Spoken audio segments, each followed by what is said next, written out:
y ahora se mueve dentro de nuestro corazón. Qué maravilloso, amén. Entonces, Señor, vamos a estar orando por el portador de la palabra. Gloria al Señor. Y estemos pues dispuestos y con mucha atención para escuchar la palabra del Señor. Amén. Porque no es el siervo que Él habla porque quiere. Nos conocemos a través de la palabra. Dice el Señor, no te preocupes, le dijo a Moisés, lo que tú vas a decir. Porque tú no vas a pensar, no vas a decir nada de lo que tú piensas ni lo que tú quieres, sino que yo estaré hablando a través de Él. ¿Le dijo así a Moisés o no?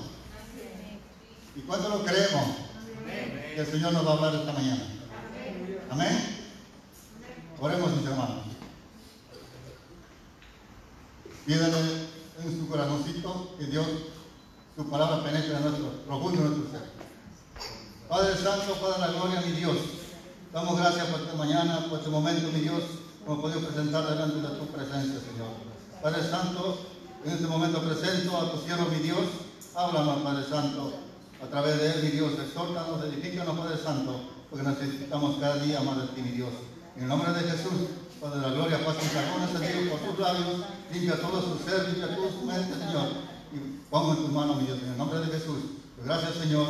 Amén y amén. Nuestro hermano con nosotros. Gloria a Dios. Amén. Gracias, querida familia.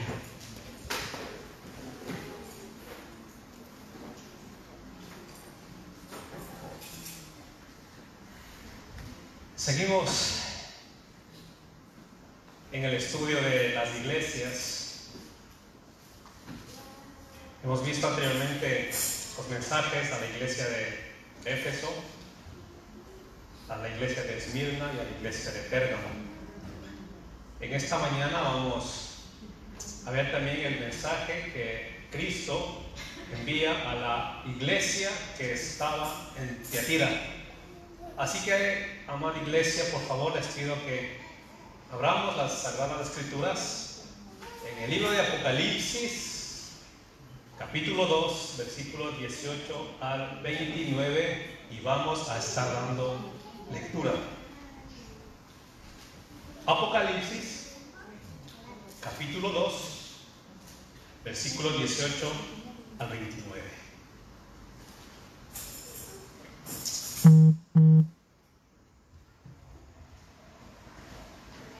¿Lo tienen? Amén. Damos lectura, por favor. Nos dice: y escribe al ángel de la iglesia en Tiatira, el Hijo de Dios, el que tiene ojos como llama de fuego y pies semejantes al bronce bruñido, dice esto: yo conozco tus obras y amor y fe y servicio y tu paciencia, y que tus obras postreras son más que las primeras. Pero, aquí viene un pero, que dice Jesús: tengo unas pocas cosas contra ti, que toleras que esa mujer Jezabel, que se dice profetiza, enseñe y seduzca a mis siervos a fornicar y a comer cosas sacrificadas a los ídolos.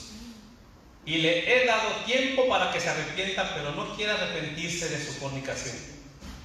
He aquí, yo la arrojo en cama y en gran tribulación a los que con ella adulteran, si no se arrepienten de las obras de ella.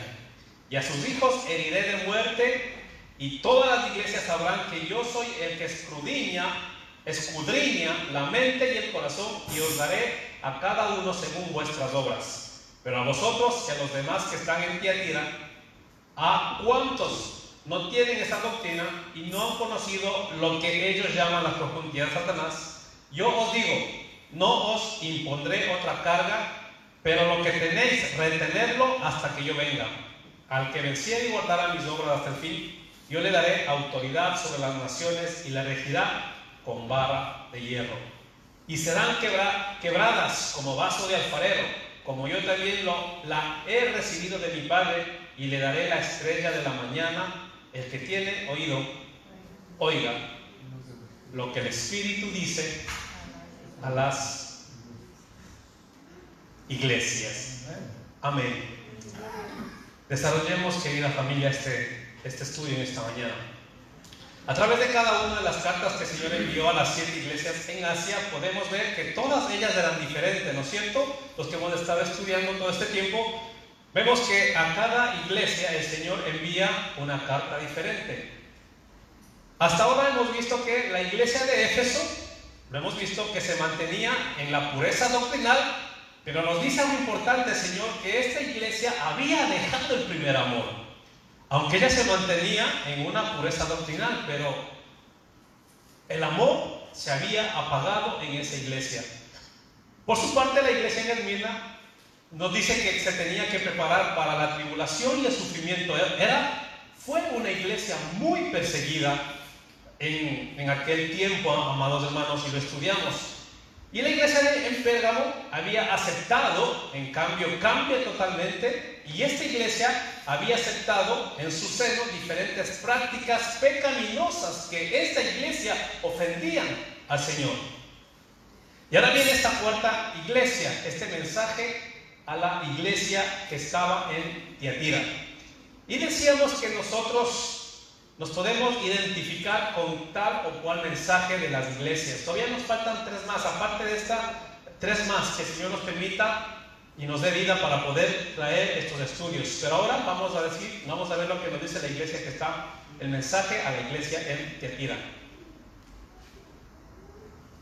¿Qué vamos a ver? Que aunque también tenía algunas cosas que el Señor alababa a esta iglesia, sin embargo esta iglesia estaba haciendo componendas, es decir, aceptaba acuerdos censurables de carácter inmoral.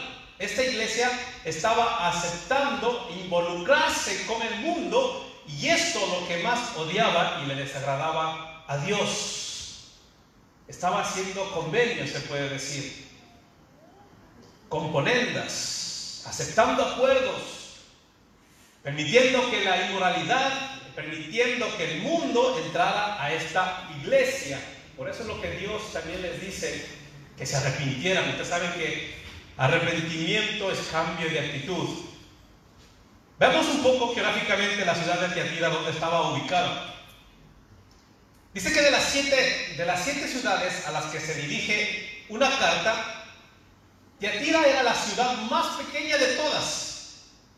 Pero sin embargo, la carta que el Señor envía a esta iglesia era la más larga, aunque era la ciudad más pequeña.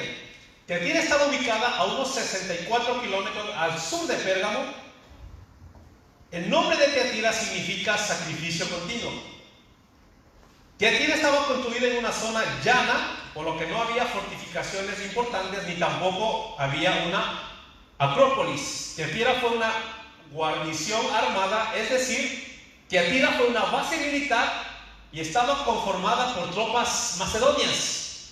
Estas tropas estaban ahí porque tenían que resguardar lo que era Pérgamo, porque ustedes, como vimos la vez anterior, Pérgamo era una ciudad muy, muy importante, y entonces había una base, estaba militarizada Tiatira, con el fin pues de defender a Pérgamo. Su importancia fundamental radicaba en su posición estratégica. ¿Dónde estaba situada?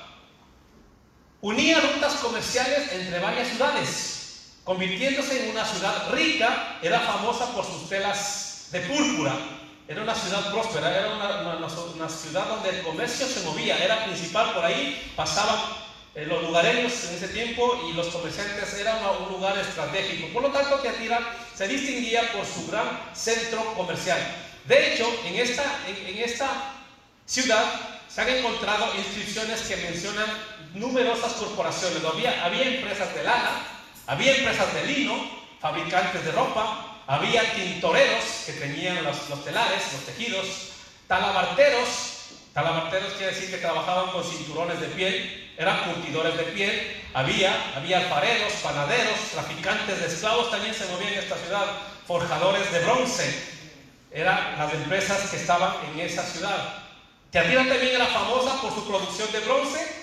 No, ellos estaban en contacto con el bronce, sabían, trabajaban en este material. Por eso puede ser que por esa razón Jesús se le revela a esta iglesia como el que tiene pies semejantes al bronce bruñido.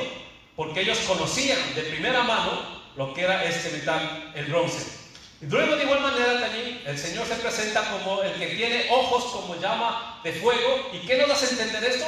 Que sus ojos penetraban las profundidades del engaño satánico de ese lugar, que escudriñaba el corazón y la mente de los seres humanos. No, por eso que el Señor dice que tiene ojos como llama de fuego, que nada se queda oculto delante de Él, sino que Él penetra hasta lo más profundo, escudriña el alma, el corazón y la mente de todos los seres humanos. Ahora la pregunta es, ¿cómo llegó al cristianismo a ese lugar? Si vemos que era una ciudad fortificada de manera militar, no tenía muros, no había nada que le proteja, pero sin embargo estaba militarizada, había un ejército en ese lugar. Entonces hay varias hipótesis, ¿no?, que se ha dicho. Una dice que esta iglesia surgió a través de la iglesia de Éfeso, que fue la que evangelizó a esta ciudad.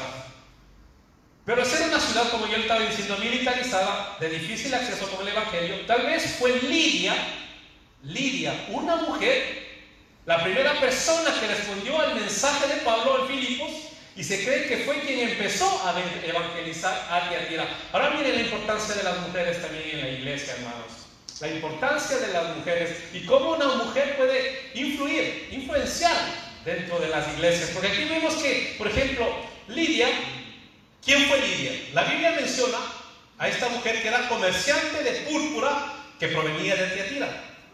Nos dice que ella conoció a Pablo en Filipo y recibió el mensaje que él llevaba. De hecho, Lidia se nos dice que fue la primera convertida de Pablo en Europa, porque las iglesias estaban en Asia, y esta mujer fue la primera convertida en Europa. Miren lo que dice Hechos 16, 13 al 15, un poco para conocer la historia de esta mujer. Hechos 16, 13 al 15, nos dice: y en el día de reposo, hablando Pablo, salimos fuera de la puerta, a la orilla de un río, donde pensábamos que habría un lugar de oración. Nos sentamos y comenzamos a hablar a las mujeres que se habían reunido. Y estaba escuchando cierta mujer llamada Lidia, de la ciudad de Tiatira, vendedora de telas de púrpura, que adoraba a Dios. Y el Señor abrió su corazón para que recibiera lo que Pablo decía. Cuando ella y su familia se bautizaron, nos rogó diciendo: si juzgáis que soy fiel al Señor, venid a mi casa y quedaos en ella. Y nos persuadió a ir. Miren, pues de esta manera dice que Lidia fue la que empezó en ese lugar a evangelizar. Qué importancia. Y hay una lista, estaba revisando una lista muy importante de mujeres que influenciaron para que el evangelio siga creciendo. Hablamos una vez de Febe, de una diaconisa, que fue la encargada de llevar manuscrito a la iglesia de Tesalónica. Decíamos de Pablo tenía mucha confianza, y muchas mujeres, Priscila, la esposa de Aquila, que también expandían el evangelio, y así muchas mujeres, la madre y la abuela de Timoteo, María Magdalena. María estuvo establecida en Éfeso, también ayudó ahí a establecer la iglesia en Éfeso. Pero también vemos que también aquí nombra a una mujer, y también la peligrosidad de las mujeres y cómo pueden influenciar y cómo pueden querer llegar a ser, estar por encima de los hombres. Y también eso es muy peligroso, cómo puede llegar a influenciar a una mujer. Y aquí nombra a Jezabel. Esta carta nombra a Jezabel. Y ustedes conocen la historia de Jezabel, muchos de ustedes. Jezabel era una princesa, nos dice, hija del rey de los sirios. Ella fue dada en matrimonio al rey de Israel, Acab, como una alianza política. Se dio un matrimonio como una alianza entre estas dos naciones. Dios había advertido en contra de este tipo de alianzas. Dios les dijo que no se unieran en yugo desigual. Pero el rey Acab no era un hombre temeroso de Dios, sino todo lo contrario. Dice Primera de Reyes 16, 30 al 31. Y Acab, hijo de Omri, hizo lo malo a los ojos del Señor, más que todos los que fueron antes de él. Y como si fuera poco, el andar en los pecados de Jeroboam, hijo de Nabat, tomó por mujer a Jezabel, hija de Ed-Baal, rey de los sirios, y fue a servir a Baal y lo adoró. Primera de Reyes, ¿qué? Primera de Reyes, capítulo 16, 30 al 31.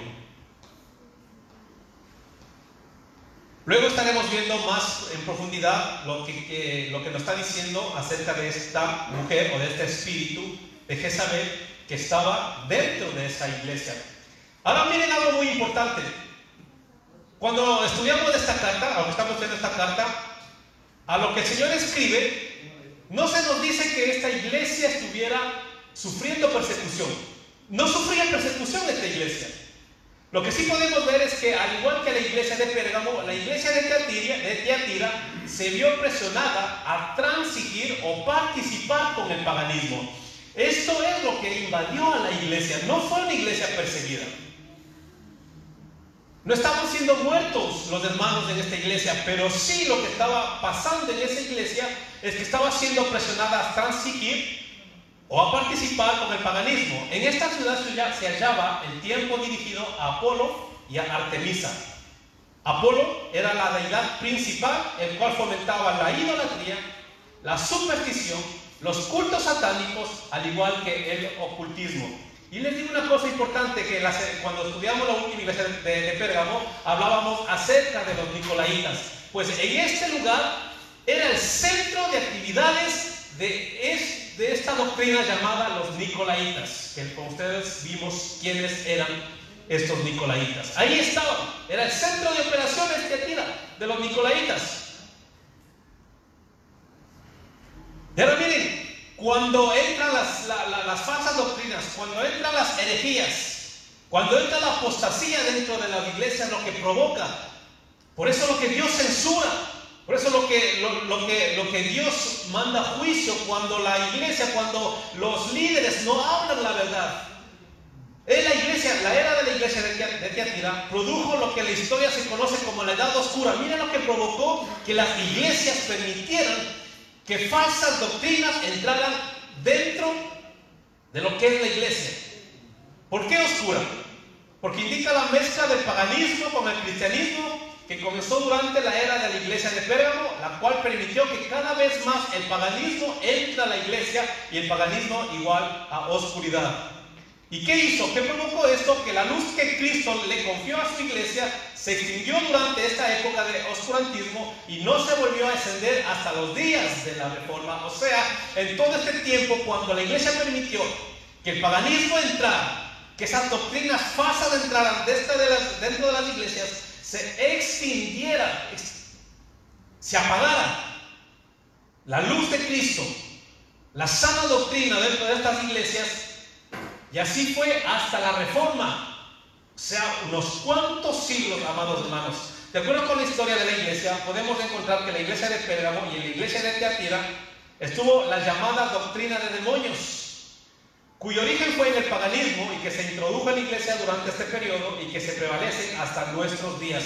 Y ustedes encontramos nosotros esta cita en 1 de Timoteo 4, del 1 al 3, cuando Pablo escribe y dice: pero el Espíritu dice claramente que en los postreros tiempos algunos apostatarán de la fe, escuchando a espíritus engañadores y a doctrinas de demonios, por la hipocresía de mentirosos, que teniendo cauterizada la conciencia, prohibirán casarse y mandarán abstenerse de alimentos que Dios creó, para que con acción de gracias participaran de ellos los creyentes y los que han conocido la verdad. Son doctrinas de demonios, son espíritus engañadores que entran dentro de las iglesias, valga la redundancia, para que cauterizar la mente de los cristianos, para cauterizar la mente de las personas, amados hermanos, a través de los líderes, a través de los pastores, de los que llevan la palabra de Dios.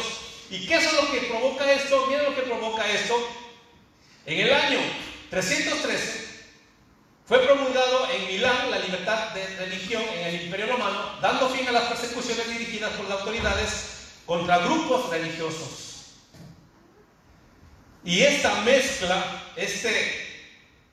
se puede decir esta licencia para que ya no haya persecución, provocó, por ejemplo, que en el 607 sea nombrado el primer papa. En el 709 se le besen los pies al papa. En el 786 ya totalmente se fueron desviando de las verdades bíblicas, totalmente se desviaron. En el 786 después de Cristo se comenzaron a adorar imágenes y reliquias. En el 850 después de Cristo se comienza a usar el agua bendita. Más adelante, en el 995 se comienzan a canonizar a los santos que han muerto. En el 998 se ayunan los viernes y durante la cuaresma. En el 1079, queridos hermanos, miren lo que se introduce el celibato de los sacerdotes. Es decir, que prohibieron que se casen los sacerdotes. Una vez compartía con un compañero de trabajo este tema de los sacerdotes, y le explicaba y le decía que eso no es bíblico. Y de hecho la Biblia presenta los requisitos que tienen que ser los obispos, que deben tener los obispos para llegar o estar al frente de una congregación. Y dentro de esos requisitos nos decía que debe ser marido de una sola mujer y que sus hijos estén bajo sujeción. Que sea ejemplo para las personas, que sepa enseñar, no neófito, porque no vaya a caer en trampa de Satanás. Nos dice así la palabra de Dios, ¿verdad? Que no sea, que no le gusten las ganancias deshonestas, que no se aproveche de los hermanos, que sepa enseñar, que sea humilde. Pero miren lo que se introduce en este tiempo. Se fueron introduciendo y totalmente se fue desviando lo que era la palabra de Dios. Y por ejemplo, en el 1184 la Inquisición llega a la Iglesia Católica. Y en aquel tiempo la Iglesia Católica era la máxima autoridad. Ella hacía y deshacía lo que quería. Se vendían las indulgencias. Aparece la transustanciación, ¿no? Lo que dice eso, que el vino se convierte en sangre y el pan en la carne de Cristo. Esa es la transustanciación. En el 1229, amados hermanos, se prohíbe la lectura de la Biblia. Ya se hace no muchos años atrás, no sé ahora cómo será, no sé mucho de la Iglesia Católica, pero por lo que yo tengo entendido, por lo que me han compartido, que en la Iglesia Católica, no sé si hasta ahora será, se prohíbe leer la palabra de Dios, o por lo menos no tienen acceso, o no tenían acceso. O sea, miren, desde 1229, amados hermanos, hasta el, 2000 o hasta este año, prohibición de leer la palabra. En el 1439 se decreta la doctrina del purgatorio. No pasa nada. Si una persona fallece, pues se va a un limbo, a un lugar donde está esperando que le den varias misas para que luego vaya, me parece que es al paraíso. No, para que de ese lugar pase a otro lugar. No hay infierno. Hay, por ejemplo, sectas, doctrinas donde se enseñan que no hay infierno. Que vienen y le dicen, mira, esto tienes que ser tú, de esto y lo otro, pero no pasa nada. Cuando mueres no hay infierno. No hay infierno. Si no hay infierno, amados hermanos, yo creo que estoy perdiendo el tiempo. ¿De qué vale predicar? No, si no hay infierno, amados hermanos, y si me voy a un limbo, mejor es vivir como a mí me da la gana, porque igual no voy a tener un castigo, sino yo voy a un lugar donde estaré por un tiempo o eternamente, amados hermanos. Y así tienen engañados y la gente cree, amados hermanos, cuando la Biblia habla claramente del infierno, y ni siquiera lo hablaron los padres, ni los patriarcas en el Antiguo Testamento, ni los profetas no le hablaron, ni siquiera lo hablaron los apóstoles, sino del infierno. Quien tocó el tema y lo dijo claramente fue Jesucristo. Fue el mismo Jesús que habló del infierno. Y él decía que ahí era el lloro y el crujir de dientes. Dios mismo es el que enseñó y tocó ese tema cuando estuvo aquí en la tierra. En el 1508 se aprueba el Ave María. Se funda el orden de los jesuitas.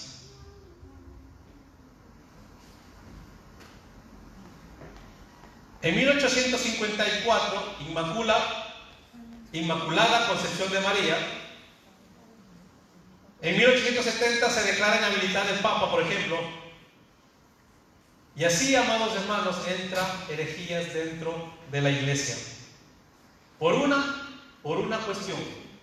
Cuando los hombres o los líderes que estamos delante de una congregación permitimos que diferentes enseñanzas, enseñanzas distintas a los que están en las Sagradas Escrituras entren, ¿en qué puede convertirse? ¿Hasta dónde puede llegar la perversión del hombre para cambiar totalmente la enseñanza de Dios? Por eso yo le he dicho muchas veces, hermanos, no me crean a mí. Yo hablo, pero puedo cometer herejías. La única fuente confiable donde está absolutamente toda la verdad es las Sagradas Escrituras. ¿Por qué la gente es engañada? ¿Por qué la gente cae en las redes de estos hombres?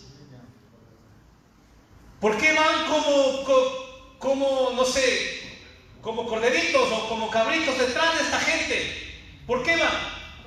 Porque no leen las Sagradas Escrituras. Porque piensan que la obligación solamente está en el pastor que estudie las Sagradas Escrituras. Por eso son engañados. Por eso vienen y con diferentes doctrinas, con una cosa, con otra cosa, como compartíamos la vez anterior hablando de la iglesia de Tiatira y de Pérgamo y de estos engañadores que utilizan palabras para enredar a las personas. O sea que no solamente en mí está enseñar correctamente qué es lo que se debe hacer, sino también en ustedes no dejarse enredar. Y lean las Sagradas Escrituras, querida familia, lean las Sagradas Escrituras. Ahora miren lo que dice, entrando ya un poco a esta carta, lo que dice el remitente de la carta, Apocalipsis 2, 18 con versículos. Y escribe al ángel de la iglesia en Tiatira: el Hijo de Dios, el que tiene ojos como llama de fuego y pies semejantes al bronce bruñido, dice esto. ¿Cuál es el remitente de todas estas cartas? El mismo Jesús. Y como hemos visto en cartas anteriores, en cada uno se presenta señalando alguna característica especial de su persona, apropiada para el caso particular de la iglesia a la que se dirige. En esta carta nos sorprenden los términos especialmente severos que usa, hermanos. Mire cómo utiliza términos severos del Señor. Primeramente dice, el Hijo de Dios. Esta expresión constituye una clara afirmación de la deidad de Cristo. Se presenta y dice, yo soy el Hijo de Dios. ¿No? ¿Por qué se presenta? Porque había muchas personas en aquel tiempo, como pasa hoy en día, que no creían y no creen que Él es el Hijo de Dios, que Él es simplemente un profeta. Y no creían en la deidad del Hijo de Dios. Por eso, Él dice, el Hijo, yo soy el Hijo de Dios. Otros piensan que fue un título inventado por los seguidores.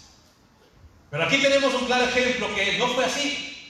En los evangelios podemos encontrar numerosas ocasiones en las que Él repitió el mismo hecho y diciendo que Él era Hijo de Dios. Por eso el Sanedrín lo condenó a muerte precisamente por afirmar que Él era el Hijo de Dios.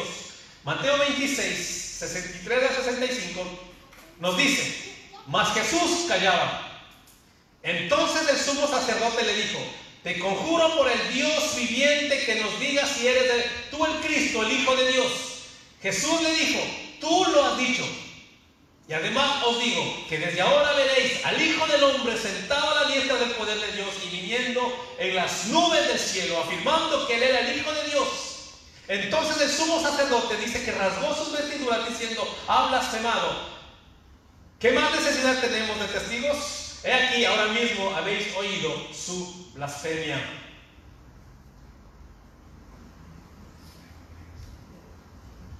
Y así Jesucristo se hizo conocer y se hace conocer, y en estos días también nos dice que Él es el Hijo de Dios, aunque la sociedad no lo acepte, pero nosotros sabemos, y ese es nuestro dogma de fe, que Él es el Hijo de Dios, que Cristo nació de María, que fue enviado a esta tierra para salvarnos, para borrar nuestros pecados. Sabemos, hermanos, y esto es nuestro dogma, que Él está sentado a la diestra del Padre, gobernando con poder y gloria. Y también sabemos que un día determinado, no sabemos cuándo, vendrá y juzgará a esta nación, a este planeta, porque Él es Dios. Y si Él es Dios, nos dice las Escrituras que Él no es hombre para mentir, ni hijo de hombre para arrepentirse. Y lo que nos dice las Sagradas Escrituras, eso se van a cumplir. Luego nos dice que Él tiene ojos como llama de fuego. Esta descripción nos lleva a pensar en la capacidad que el Señor tiene para penetrar los secretos más escondidos del corazón humano. Por eso decíamos, en cada carta Él empieza diciendo, y cada vez les vuelvo a repetir, yo conozco tus obras. Sus ojos pueden leer los motivos y los pensamientos más íntimos del hombre.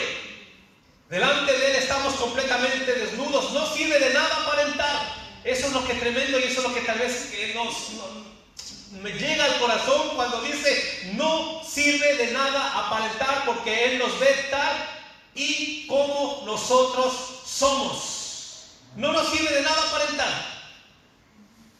Mateo 9:4, mira lo que dice. Y conociendo Jesús los pensamientos de ellos. Y conociendo Jesús los pensamientos de la iglesia que está en Puente Tocinos.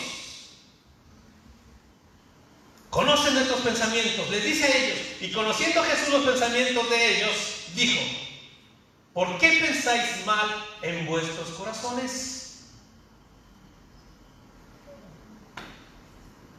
Además notamos también que sus ojos son como llama de fuego, lo que nos recuerda su ira ardiente contra el pecado. Nos preguntamos si tal vez la iglesia en Tiatira solo estaba preocupada por la apariencia o el que dirán las personas, ¿no? O el ser aceptado en la sociedad.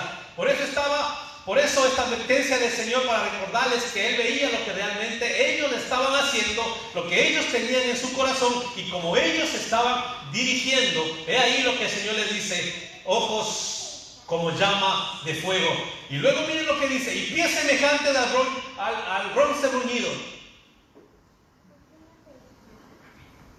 Y cuando el Señor dice esto, podemos decir que es una imagen ligada al juicio de Dios. Recordemos lo que dijo el salmista, que sus enemigos serán puestos por estrado de sus pies. Además, sus pies son semejantes al bronce bruñido, es decir, tenía un brillo deslumbrante y parecía describirle como viniendo victorioso en juicio, dispuesto a someter bajo su autoridad a todos sus enemigos. Finalmente, lo que la iglesia en Tiatira debía entender es que el Señor no da por buenas todas las cosas, tal como algunos parecen creer, y que su juicio sobre ella se avecinaba, querida iglesia. ¿Por qué no trajo Puente Tocinos?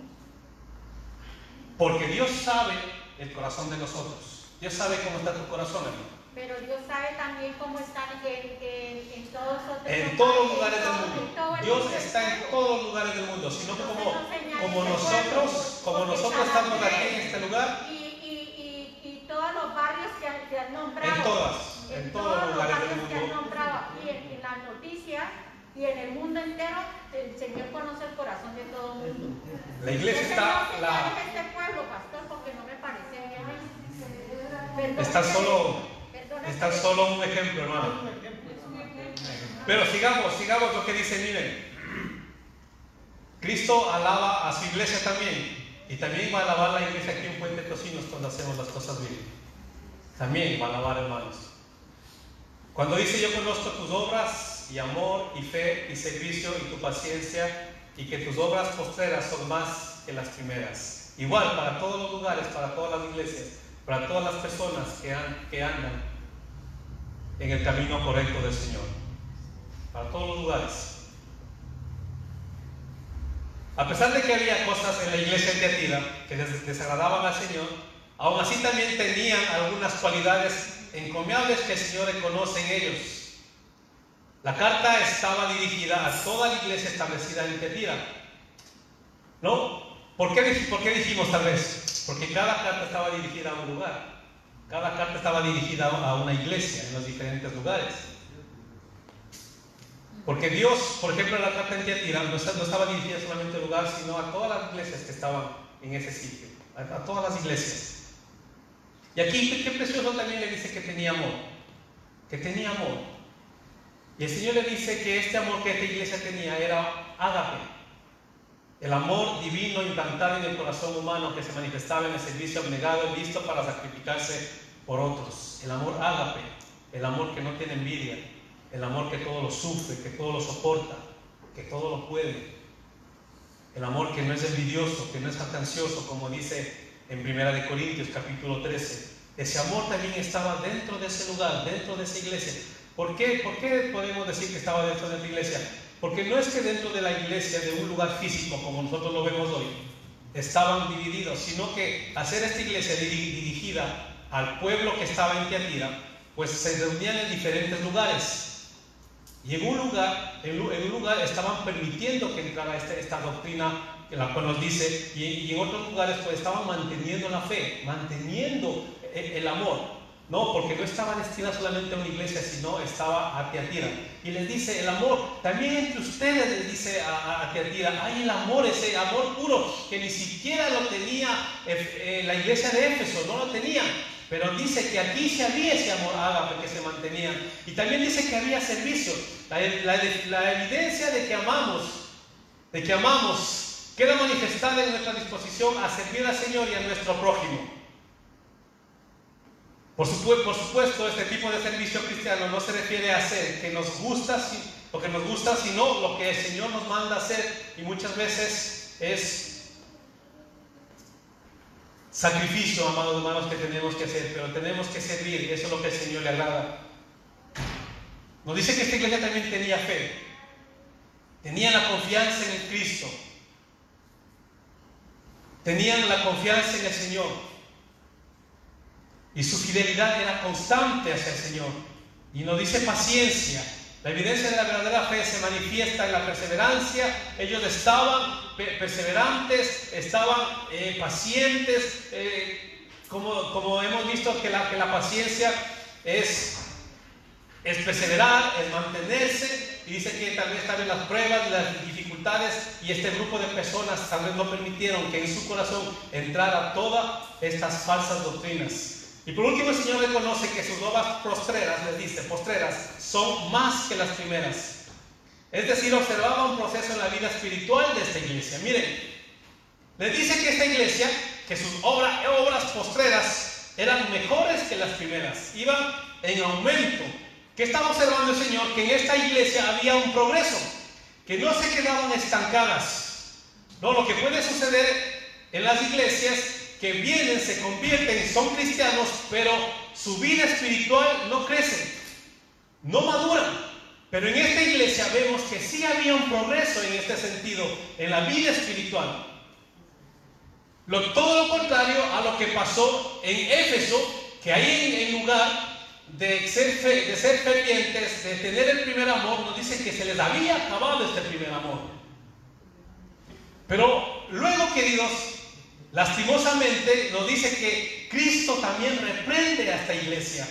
Y le dice en Apocalipsis 2:20 al 21, pero tengo unas pocas cosas contra ti, que toleras que esa mujer Jezabel, que se dice profetiza, enseñe y seduzca a mis siervos a fornicar y a comer cosas sacrificadas a los ídolos. Y le he dado tiempo para que se arrepienta, pero no quiere arrepentirse de su fornicación. Aunque había cosas en esta iglesia que habían progresado muy bien, sin embargo, había otras que eran desagradables profundamente al Señor. Que estamos viendo que pues esta iglesia había permitido que personas malvadas dañaran a la iglesia desde dentro. Nos dice bien lo que dice: toleras a esa mujer que se dice profetiza, a que enseñe. A otra carta también le envió lo mismo. A la carta de Pérgamo vemos que también hablaba acerca de Balaam, que nos dice que seducía al pueblo a pecar. Y nos dice, como podemos ver, a este espíritu que era masculino. Pero en cambio en Tiatira vemos que esta seducción se estaba llevando a cabo por una mujer o por un espíritu femenino. Y al igual que en Pérgamo, se hacía desde el mismo liderazgo de la iglesia. Esto se hacía que fuera especialmente grave. Una de las principales dirigentes de la iglesia en Tiatira es la llamada por el Señor Jesucristo como Jezabel, como este personaje tan diabólico que fue, en primer lugar, el que una mujer enseñara o que hiciera liderazgo por sobre los varones, no, amados hermanos, no estaba permitido por el Señor. Cuando una mujer está por encima o quiere alcanzar liderazgo, o cuando hay el pastor dentro de las congregaciones, y hay muchas veces esposas que están sobre la autoridad del pastor, pues esa iglesia puede estar controlada por un espíritu de Jezabel. Y eso es lo que estaba pasando en ese lugar. Es lo que estaba sucediendo en aquella iglesia. Y dice que se decía llamarse profetisa, aunque el Señor dice claramente que no era verdad. No, que hablaba, y muchas personas lastimosamente hablan en nombre de Dios. Hoy se toman tan fácilmente y dicen, el Señor me dijo, y hablan en nombre de Dios. Y dice que esta persona, este espíritu, las personas que lideraban, decían que tiene un espíritu de profecía, y dice que era falso, que no ejercía. Y lo podemos ver, por ejemplo, en Éfeso. Algunos pretendían ser apóstoles, nos dicen, y no lo eran. Desde siempre ha habido estos falsos maestros, estos falsos profetas, estos falsos apóstoles. Y nos dicen que la iglesia de Éfeso no soportaban a los que se decían ser llamados apóstoles. En Esmirna y Filadelfia pretendían también ser judíos, dicen que no lo eran. Los cristianos de la Odisea pretendían ser ricos, que le dicen, pero el Señor le dice, pero tú eres pobre, aunque tengas bienes materiales, pero realmente, espiritualmente eres pobre, porque no quieres tener una relación conmigo. Y ahora esta Jezabel pretendía ser profetisa, pero dice que era una mentirosa, un espíritu que engañaba, y estaba dentro de la misma iglesia. Y vemos, como dimos lectura, lo que provocó y cómo desvió la verdad de Dios dentro de esta iglesia.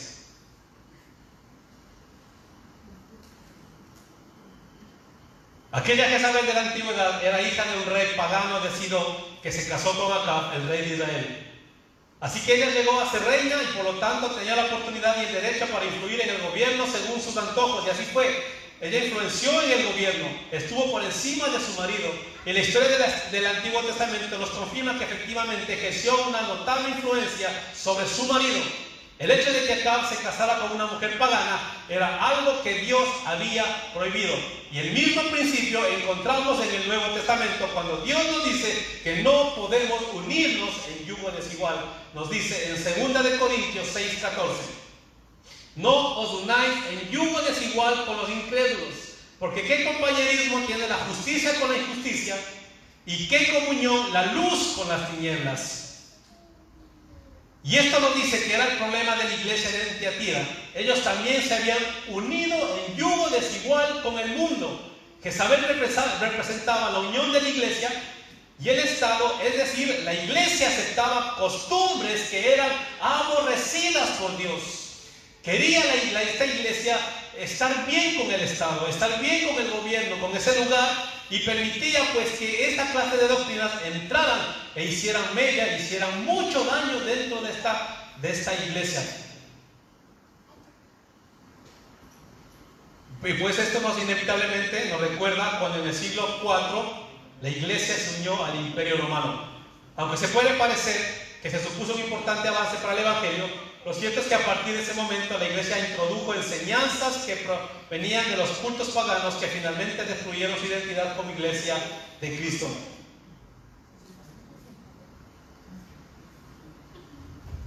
Y este espíritu de Jezabel entra en la iglesia y resultó totalmente destructivo. Hay varias cosas que debemos aprender de esta mujer en el Antiguo Testamento que nos deben poner sobre aviso. Ella destruía a los profetas del Señor e intentó eliminar el culto a Jehová en Israel. También se propuso matar al profeta, a Elías. Introdujo el culto a Baal en Israel y mantenía a sus profetas. Ella misma daba a las fornicaciones y a las hechicerías. Tramó el asesinato de Nabot con mentiras para quitarle su herencia. Mire todo lo que provocaba esta mujer. Jezabel, dentro de la iglesia de Tiatira, estaba para destruir. Estaba introducido Satanás. Era una mujer, era un espíritu que totalmente ejercía sobre las personas. Pero lo peor del caso es que en la iglesia le permitían enseñar. Eso era lo peor, queridos, que no es que solamente se hablaba, sino que dentro de la iglesia le permitían que estos líderes enseñasen. Y enseñaban y seducían, dice a mis siervos a fornicar y a comer cosas sacrificadas a los ídolos. Se nos dice que enseñaba y seducía a los siervos de Dios a fornicar y a comer cosas sacrificadas a los ídolos. Lo más probable es que no se trate aquí de una seducción sexual, no, sino que les trataba y les estaba engañando en cuanto a su fidelidad a Dios para que cometieran fornicación espiritual, es decir, para que introduzcan cosas que no estaban dentro de la Biblia. Por ejemplo, estos cristianos de Tiatira tenían grandes dificultades para formar parte de estas empresas, de estas poderosas corporaciones comerciales de artesanos de la ciudad. Entonces, ¿qué es lo que hacían? Ellos, para poder ser partícipes de estas corporaciones, pues también participaban de lo que ellos hacían, de los cultos, de lo que hacían esas fiestas, de lo que sacrificaban a los ídolos.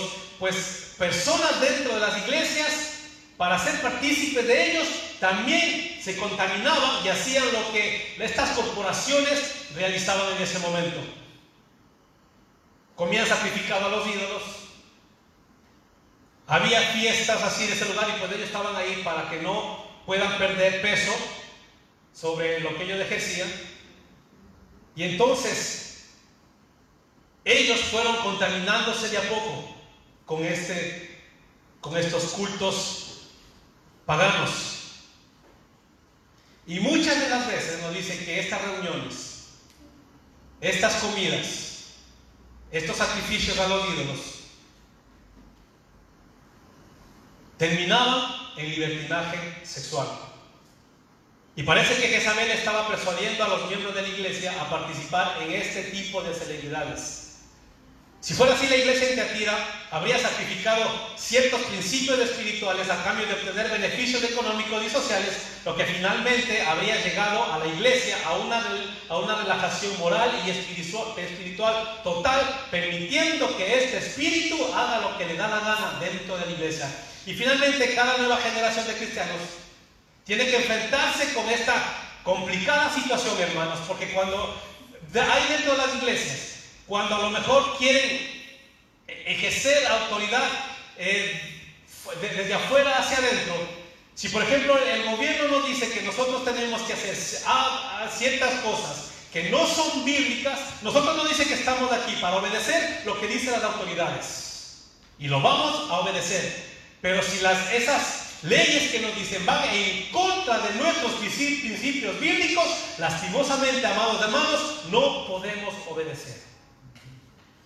Porque más o mejor nos es servir a Dios que a los hombres. Nosotros vamos a obedecer y hacer lo que nos dicen las autoridades. Por ejemplo, hoy tenemos que reunirnos cierta cantidad de personas. Tenemos que venir puestos mascarillas. Tenemos que el distanciamiento social. Tenemos que cumplirse y lo vamos a hacer porque tenemos que hacerlo, porque tenemos que nosotros también cuidarnos, amados hermanos, y no tentar a Dios, porque no podemos decir, soy cristiano y no me importa, no me protejo, ni esto ni lo otro, no. Tenemos que hacer también caso a las autoridades y también no tentar a Dios, y tenemos que cumplirlo y hacerlo. Pero si vienen con otras leyes, con tolerancias, por ejemplo, que nos dice que tenemos que ser tolerantes a ciertas cosas, a otras cosas, y que la Biblia lo repudia y dice que es pecado, nosotros no podemos participar de eso. Por muchas veces difícil que sea la situación, pero ¿qué es lo que estaba pasando en esta iglesia? En esta iglesia a lo mejor sacaban edictos, sacaban cosas, y esta iglesia, por quedar bien con el Estado, estaba participando de esa situación y permitiendo que estas falsas doctrinas dañinas ejerzan autoridad sobre la iglesia y enseñen. Y el problema no era que se enseñaba, el problema era que los hermanos mismos estaban aceptando este tipo de enseñanza. Eso es lo que estaba pasando.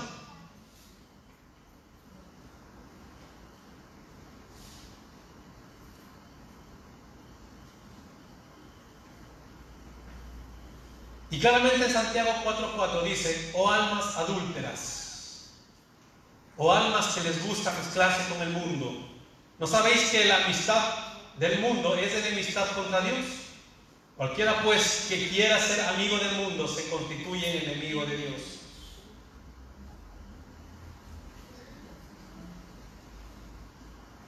¿No? Y el problema era que esto se estaba enseñando desde el púlpito en esta iglesia de Tiatira.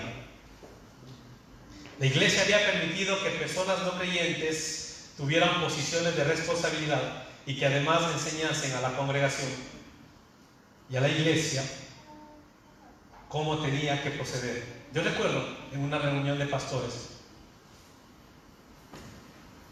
que vino a hablar una persona política de aquí de Murcia. Estaba para presidente. Y amados hermanos, ¿cómo es cuando hay intereses de por medio? ¿Cómo se paró delante de todos nosotros y empezó a hablar? En ese momento que seguramente no conocía ni de Dios, por un momento se hizo más creyente que todos nosotros. Y se le notó claramente el mensaje demagógico que tenía, porque él quería captar, pero sabía las intenciones. Él ya no está en el gobierno, llegó a ser presidente, pero ya no está en el gobierno, porque hubo ciertas cosas que pasaron dentro de su hogar. Pero yo vi como quiso manipular a los pastores que estábamos ahí. Y claro, y muchos aceptaron, muchos estuvieron de acuerdo con lo que él decía. Y a mí me dolía en el alma, y con el amigo que fui le dije: no he escuchado un mensaje más demagógico que el que estoy hablando ahora de este político.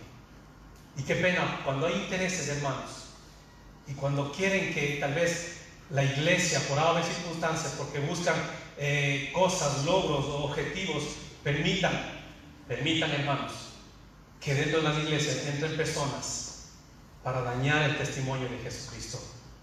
Y eso es lo que nosotros no tenemos que permitir. No tenemos que permitir. No tenemos que hacerlo, amados hermanos. Vamos a obedecer la ley de esta nación, sí, hermanos, pero no vamos a permitir que este espíritu de Jezabel o de Baal o cualquier tipo de espíritu se introduzca en este lugar, en nuestras vidas, en nuestros corazones, para que la doctrina sana, para que el evangelio del reino sea quitado y venga otro evangelio diferente al que hasta ahora el Señor nos ha anunciado a través de las Sagradas Escrituras.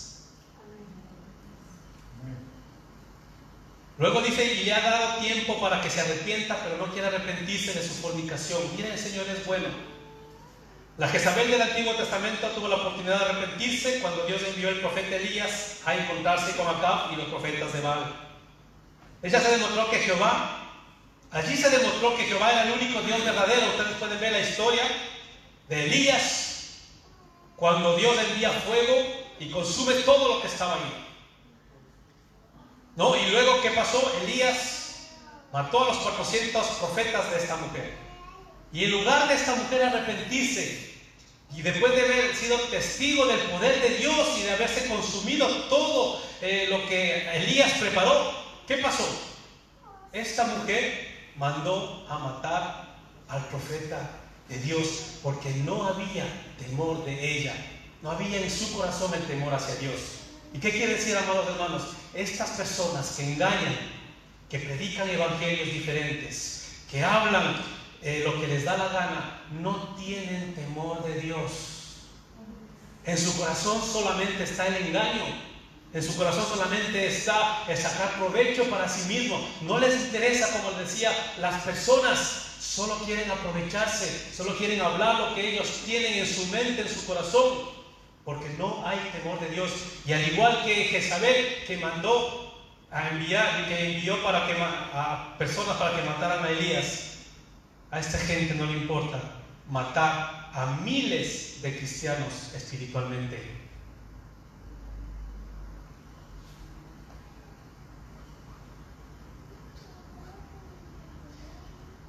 Y también en la iglesia de Tiatira había recibido las mismas advertencias para que se arrepienta, pero no había querido hacerlo. Por lo tanto, el Señor se disponía a tratarla con severidad. Y nos dice: he aquí, yo la arrojo en cama. Apocalipsis 2, 22 a 23. He aquí, yo la arrojo en cama. y en gran tribulación a los que con ella adulteran, si no se arrepienten de las obras de ella. Y a sus hijos heriré de muerte, y todas las iglesias sabrán que yo soy el que escudriña la mente y el corazón, y os daré a cada uno según vuestras obras. ¿Qué vemos, amados hermanos? Que todavía había posibilidades de arrepentimiento para algunos. El juicio contra Jezabel estaba ya determinado de parte del Señor, pero todavía había posibilidades de arrepentimiento para todas estas personas que estaban siguiendo esta doctrina. Y miren lo que dice: he aquí yo la arrojo en cama. Cuando decíamos que Jezabel intuía o llevaba a los líderes a cometer fornicación, y miren cómo Dios también relaciona y le dice: he aquí yo arrojo en cama. El lugar mismo donde estaba actuando en pecado, en la cama, dice Dios, le arrojo en la cama. Y cuando habla de cama, también podemos ver que habla de enfermedad. Estaba en su lecho de dolor. Por lo tanto, la cama, como decíamos que había sido lugar de pecado, ahora le sería un lugar de castigo para este espíritu que está diciendo. Y en gran tribulación a los que con ella adulteran, o sea, con los que están de acuerdo con esta doctrina, dice también que va a haber una gran tribulación si no se arrepienten de las obras de ella. Los que con ella adulteran, no refiriéndose al adulterio espiritual, son aquellos que aceptan su enseñanza y permiten que el pecado esté dentro de la iglesia.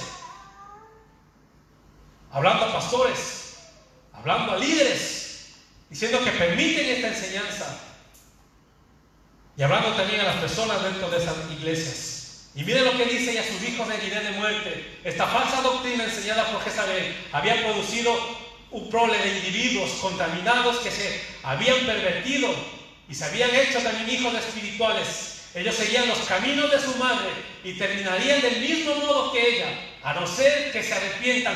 ¿Qué quiere decir, amados hermanos? Que todas estas personas que siguen estas doctrinas se convierten igual que esas personas que enseñan, o peor. O peor, amados hermanos. Pero qué precioso es Dios, que siempre da oportunidad para que se arrepientan. Y mira, ahora notemos las graves consecuencias que tiene una falsa doctrina en la iglesia, y también la responsabilidad que cada miembro tiene si la acepta. Cada miembro si la acepta. He ahí la importancia, hermanos.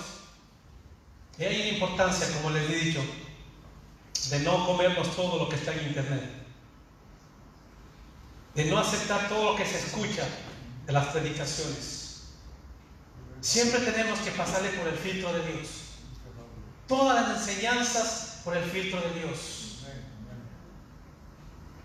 Tengamos también mucho cuidado con lo que muchas veces nos mandan a los teléfonos móviles.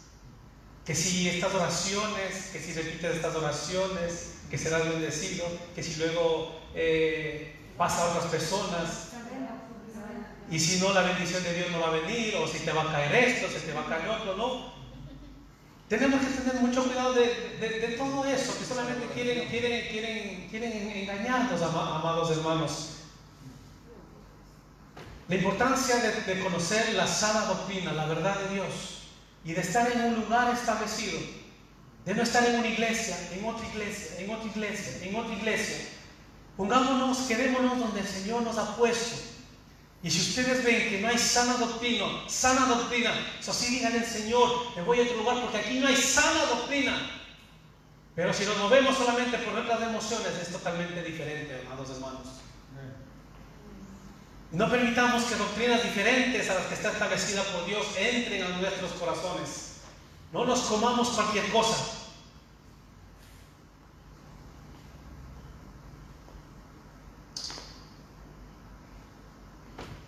Miren lo que dice cuando habla de esto.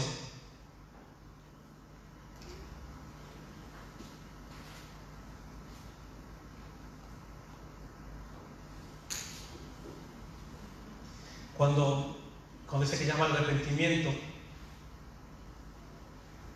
y también le dice que a sus hijos le herirá de muerte, y las graves consecuencias sería un castigo ejemplar. Después de juzgar a la iglesia de Tiatira, todas las demás iglesias serían advertidas del mal de tolerar el pecado. y todas las iglesias sabrán que yo soy el que escudriña la mente y el corazón. Además, cuando el juicio y la disciplina se aplican a la iglesia, ésta se purifica, se fortalece y recibe ayuda. Las personas comienzan a tomar conciencia del pecado cuando hay disciplina dentro de las iglesias y tienen más cuidado en dejarse arrastrar por las malas costumbres de la sociedad que la rodea. Por otro lado, debían entender también que no puede haber nada que quede oculto ante el penetrante mirada del Señor de las iglesias. Nada queda oculto. ¿Sería un castigo justo? Finalmente el Señor le dice: y os daré a cada uno según vuestras obras. Yo, Jehová, que escudriño la mente, que pruebo el corazón, para dar a cada uno según su camino, según el fruto de sus obras. Nada queda oculto, amados hermanos, para Dios. En las palabras del Señor vemos que sería un juicio personal a cada uno. Cada uno de nosotros vamos a ser juzgados en ese día terrible, que nosotros estemos delante de Dios y delante del tribunal de Cristo. Aunque los líderes pudieran estar enseñando malas prácticas de la iglesia en Tiatira, cada miembro sería juzgado por su implicación en el asunto. Yo puedo estar hablando lo que sea, pero ustedes también deben ser las personas que juzgan si lo que digo es verdad o no es verdad. Por eso los líderes no somos los únicos responsables de lo que ocurre en la iglesia. Y lo dice en Efesios: los que estamos aquí estamos para enseñar, pero la iglesia es la encargada de perfeccionar a los santos. La iglesia es la encargada. Luego una exhortación, y creo que vamos a quedar ahí para seguir la semana que viene. Que veamos un poco más. La exhortación que dice: pero a vosotros y a los demás que están en Tiatira, a cuantos no tienen esta doctrina y no han conocido lo que ellos llaman la profundidad de Satanás, yo os digo, no os impondré otra carga, pero lo que tenéis, retenerlo hasta que yo venga. Dándonos a conocer que ahí, amados, había un grupo también de personas que no se estaban contaminando, que seguían el camino de Dios. Así que, hermanos, que el Señor nos fortalezca y nos ayude para que nosotros sigamos adelante y no permitamos que ninguna doctrina que no es que la del Señor entre a nuestros corazones. Amén, iglesia. Amén. Pongámonos de pie, por favor.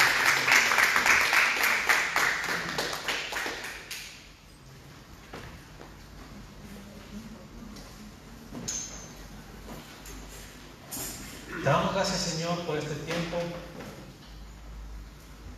Gracias, Señor, por permitirnos siempre hablar de tu palabra, Señor, de aprender. Vemos como cada iglesia tú escribes la carta, Señor, y así también como estos mensajes para hacer para nuestras vidas. Solamente te pedimos, Señor, que nos ayudes a no pecar contra ti, Señor. A veces hacemos lo que no te agrada a ti. Hacemos, Señor, tal vez lo que está en contra de tu palabra. Y muchas veces también, Señor, queremos y hacemos cosas que a ti te agradan, Señor. Y tú lo ves todo. Tú lo ves absolutamente todo, Señor. Tú ves cuando lo hacemos de corazón. Y lo dices, Señor, como le dijiste a Tiatira, como le dijiste a las otras iglesias, Señor. Por eso, Señor, ayúdanos en tu nombre a hacer buenas obras, a vivir piadosamente, a no tolerar las enseñanzas que no sean cristianas, Señor, que no sean cristocéntricas. Ayúdanos, Señor, a discernir cuando también hay espíritus engañadores que vienen a tratar de dañar, Señor, la verdad tuya dentro de las iglesias. Ayúdanos, Señor. Ayúdanos como iglesia, como hermanos, a soportarnos, a amarnos cada día más, cada vez más. Ayúdanos, Señor, en este tiempo tan peligroso para la iglesia que estamos viviendo. En este tiempo que estamos confinados, como dijo nuestro hermano Juanito, que el amor de muchos nos ha enfriado, que hemos dejado de hacer muchas cosas, Señor, que a ti te agradan. Mi Dios, ayúdanos a volver al primer amor, a volver a hacer lo que a ti te agrada, Señor, a no hacerlo en nuestras fuerzas, sino en la fuerza de tu Santo Espíritu, Señor. Vuélvenos al primer amor, vuélvenos, oh Dios. Señor, gracias por este momento precioso, por el poder compartir, por estar aquí juntos con mis hermanos trayendo tu palabra, de poder, Señor, compartir y estar alabándote, glorificando y exaltando tu santo nombre, de poder también levantar nuestras manos, oh Dios, y poder decir que solamente tú eres Dios, el Dios verdadero, el único Dios. Gracias, Padre. Gracias, Señor.